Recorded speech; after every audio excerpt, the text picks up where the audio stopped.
अस्सलाम वालेकुम, welcome to my YouTube channel. Please मेरे चैनल को सब्सक्राइब लाजमी कर लीजिएगा ताकि आने वाली वीडियोस आपको वक्त पर मिलती रहें। अशरा ज़ुल्हज का पार्ट 2, यौम अराफात की फजीलत। यौम अराफात की फजीलत। रसूल अकरम सल्लल्लाहु अलैहि वसल्लम ने फरमाया, इस दिन यानी अराफात के अलावा कोई दिन ऐसा नहीं जिसमें अल्लाह बंदों को अराफात के दिन से ज्यादा दोज़ख से आज़ाद करता है। अल्लाह ताला करीब आता है और उन बंदों पर फरिश्तों के मुकाबले में फख्र करता है और पूछता है, ये लोग यानी हाजी अराफात में क्या चाहते हैं। सही मुस्लिम। अराफात के रोजे की फजीलत। रसूल अकरम सल्लल्लाहु अलैहि वसल्लम से अराफात के दिन के रोजे के बारे में पूछा गया तो आप सल्लल्लाहु अलैहि वसल्लम ने फरमाया कि गुजरे हुए साल और बकिया साल के गुनाहों को मिटा देता है। सही मुस्लिम। अराफात के दिन की दुआ की फजीलत। रसूल अकरम सल्लल्लाहु अलैहि वसल्लम ने फरमाया, बेहतरीन दुआ अराफात के दिन की दुआ है। यही वो बेहतरीन चीज है जिसे मैंने और मुझसे पहले के अंबिया ने कही है, यानी कि ला इलाहा इल्लल्लाहु वहदहु ला शरीका लहु लहुल मुल्कु व लहुल हम्दु व हुवा अला कुल्ली शैइन क़दीर। गैर हाजी के लिए अराफात या 9 ज़ुल्हज्जा का रोजा मसनून है। हदीस है, अराफात के दिन का रोजा गुज़िश्ता और आइंदा 2 साल के सगीरा गुनाहों को मिटा देता है। सही मुस्लिम। हाजी अराफात के दिन रोजा ना रखें।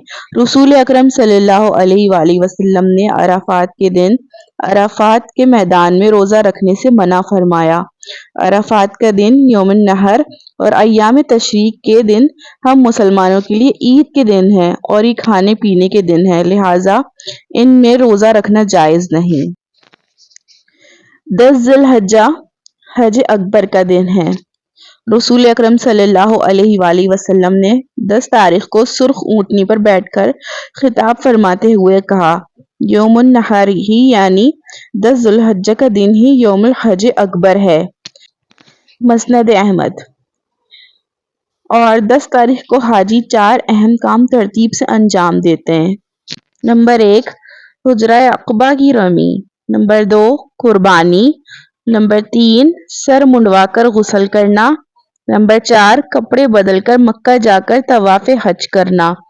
अवामुल नास में ये बात मशहूर है कि अगर जुम्मे के दिन यौम अराफात हो जाए तो ऐसा हज हज अकबर होता है, लेकिन इसके लिए कोई पुख्ता दलील कुरान और हदीस में मौजूद नहीं।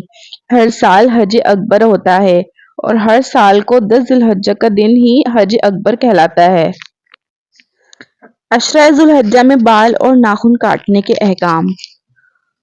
कुर्बानी करने वाला ज़ुल्हज्जा के चांद से लेकर कुर्बानी करने तक बाल भी ना कटवाए और अपने नाखून भी ना कटवाए।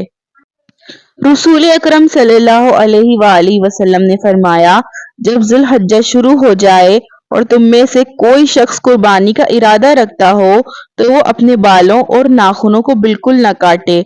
ये हदीस सही मुस्लिम की है। गरीब आदमी सवाब हासिल करने के लिए बाल कटवा ले। इस्लाम एक दीन फितरत है। इसमें गरीब और अमीर और मतवस्त हर किस्म के आदमी के लिए सवाब हासिल करने के मौके फराहम किए गए हैं। जो आदमी गरीब और तंगदस्त हो और उसके पास सिर्फ एक दूध देने वाला जानवर हो और उसके अलावा कुछ ना हो तो उस पर कुर्बानी वाजिब नहीं। अलबत्ता वो ईद के दिन बाल कटवा ले तो उसे पूरी कुर्बानी का सवाब मिल सकता है। उम्मीद करती हूँ आज की वीडियो आपको अच्छी लगी होगी। अपनी दुआओं में पूरी उम्मत मुस्लिमा और फ़लस्तीन के मजलूम मुसलमान और डॉक्टर आफिया सिद्दीकी को और पूरी उम्मत मुस्लिमा को याद रखें। अल्लाह हाफिज।